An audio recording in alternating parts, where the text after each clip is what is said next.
Subject चाल या speed. जो आज का टॉपिक है वो ये कह रहा है चाल या स्पीड। ठीक है, चाल क्या होती है?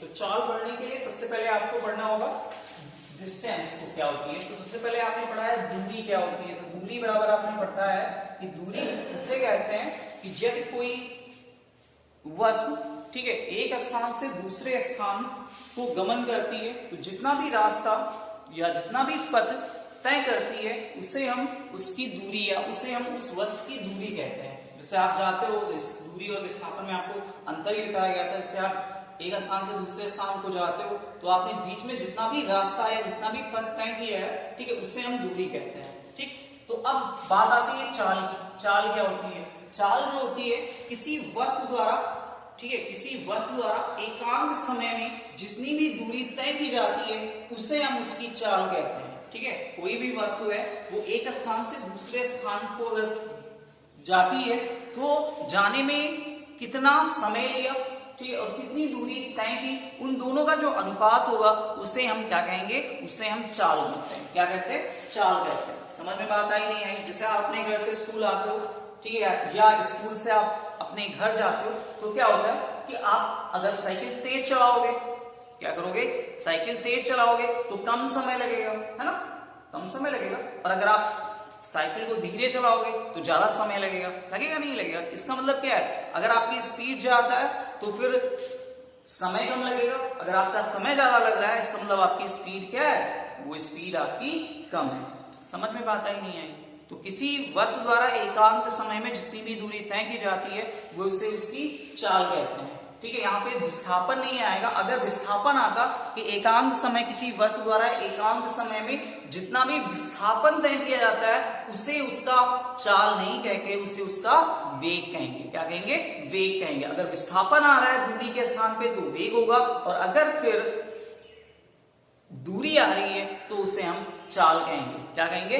चाल कहेंगे। यानी किसी वस्तु द्वारा एकांक समय में तय की गई दूरी को हम चाल कहते हैं। और आपने पढ़ रखा है चाल बराबर क्या होता है? दूरी बटा समय। बहुत पुराना फार्मूला है, आपको 1000 बार मिला होगा, है ना। तो देखिए यहाँ पे जो दूरी ऊपर लिखी हुई है, समय नीचे लिखा हुआ है, यानी अपान में लिखा हुआ है। यही वजह है कि किसी वस्तु द्वारा, वस्तु ही तो दूरी तय करेगी, है ना, या कोई इंसान ही तो, या कोई पिंड ही तो दूरी तय करेगा, कोई परिपथ तो तय नहीं करेगा, है ना। तो यहाँ पे क्या है, यही लैंग्वेज बोली जाती है, कोई वस्तु द्वारा एकांक, देखिए समय जो है नीचे लिखा हुआ है तो एकांक बोलते हैं। एकांक समय में जितनी भी दूरी तय की जाएगी उसे उसकी चाल कहते हैं। क्लियर हुई बात? नहीं क्लियर हुई? नहीं क्लियर हुई? चलिए, अभी आपने जैसे वहां पे फार्मूला पढ़ाया गया था कि कोई भी फार्मूला ले लीजिए, कोई भी फार्मूला ले लीजिए, मान लीजिए लिखा है P बराबर W/T। तो W/T का मतलब है किसी वस्तु द्वारा एकांक समय, जैसे ही अपान में आता है, नीचे आता है अपान, आप समझ रहे होंगे, है ना। अपान में जैसे ही कोई वस्तु आती है या कोई नोटेशन आता है तो उसे बोलते हैं एकांक। यानी किसी वस्तु द्वारा एकांक समय में जितना भी कार्य किया जाता है उसे उसका सामर्थ्य कहते हैं। ठीक है, तो ये जो अपान में लिखा जाता है वो एकांक होता है। जैसे अभी कह सकते हैं, कोई भी और फार्मूला ले लो, जिससे लिखा जाता है V बराबर S/T या S बराबर VT। अगर ऐसे लिखा हो तो किसी वस्तु, तो हम यहाँ पे डिफिनेशन ऐसे बनाएंगे, यानी किसी वस्तु का विस्थापन, किसी वस्तु का विस्थापन उसके वेग तथा समय के गुणनफल के बराबर होता है। देखिए यहाँ पे गुणनफल है ना, वेग और समय का गुणनफल है, तो समय और वेग का गुणनफल बोला जा रहा है। यानी किसी वस्तु का विस्थापन उस वस्तु के वेग तथा समय के गुणनफल के बराबर होता है। क्या होता है? जो आपने विस्थापन लिखा है। समझ में बात आई? तो इस तरह से, मतलब जब गुणे में आता है तो उसे गुणा करके बोला जाता है, और जब अपान में आता है तो एकांक बोला जाता है। क्या बोला जाता है? एकांक। यानी किसी वस्तु द्वारा एकांक समय में चली गई कुल दूरी को चाल कहते हैं, उस वस्तु की चाल कहते हैं। ठीक है, अब सभी लोग जानते हो दूरी का मात्रक क्या होता है। दूरी का SI मात्रक मीटर होता है और समय का SI मात्रक सेकेंड होता है। यानी चाल का जो मात्रक होगा, चाल का मात्रक जो होगा वो SI पद्धति में मीटर पर सेकेंड होता है। ध्यान रखना, SI पद्धति में चाल का मात्रक मीटर पर सेकेंड होता है। क्लियर हुई बात? चलिए फिर उसके बाद